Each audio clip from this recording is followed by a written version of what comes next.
Hello, everyone. The clip you're about to hear is from one of our exclusive Patreon episodes, and like all of those episodes, it may contain spoilers, so consider yourself warned. If you like what you hear, head over to patreon.com/horrorqueers to listen to tons of bonus content. And now, without further ado, here's your exclusive Patreon clip.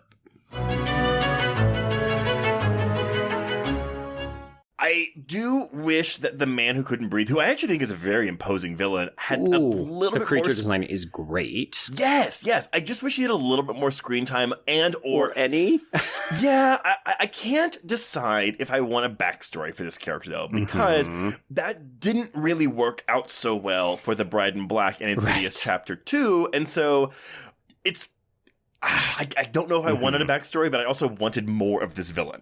100%. And to me, watching these films in close succession in anticipation of this minisode really confirmed to me that I think this franchise has a villain problem. They're not... It's not that they're not interesting. And as we said, the creature design, the makeup job, the costuming is often spot on. But there's something about we either don't know how much to use them or how much backstory to give them that they never really feel either threatening enough or present enough. Well, and I was kind of like, well, why do I want a backstory for this thing? Because I think what makes the first one so successful is that, that lipstick face demon is just that. He's just a demon. But so much else is really working with that movie. There's so many other compelling things. And here, because it's it's at least standalone. Sure, we've got Tucker and Specs kind of in the mix, but they're, I don't know, I feel like people are very hot and cold on these characters, where they're sometimes just jokey comedic relief, sometimes actually helpful. These latter two sequels really lean into their kind of stupidity, which was sometimes helpful, but a lot of the time I was just like, who is this for? 14-year-olds? I think it works for 3 because I do because here's the thing too. Insidious Chapter 3 suffers from big prequel syndrome stuff where it's how did Elise meet Specs and Tucker? How did we do this? How did we do this? How did we, we name the further. Okay, it's... Come on. Yeah, it's really dumb prequel stuff, but you know what? Whatever, it's here. It's all tolerable because the other stuff with Quinn and her family is so good, and also because, as you alluded to, this man who can't breathe is a really exciting... He feels scarier to me than either of the two villains in the first two films. I agree. And honestly, because it's an apartment building too, right? We're not in a house this time. And while I do wish we had used the apartment location a little bit more. Just a smidge more, yeah. Evil Dead Rise flashbacks.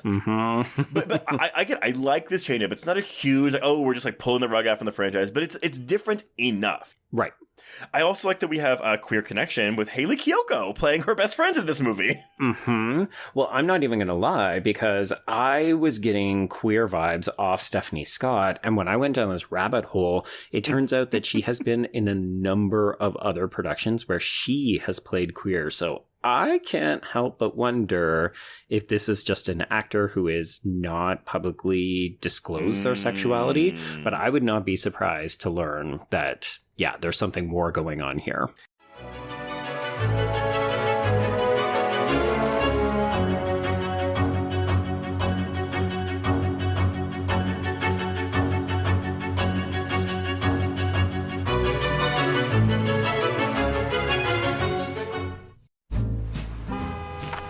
Atlas Avenue, a long stretch of road that encompasses everything the city of Kennett Heights has to offer.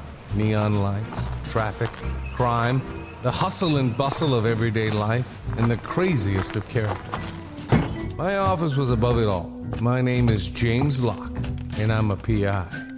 Hello, Mr. J. How the hell you doing today? Good, Edith. Nearly every year I have a new case.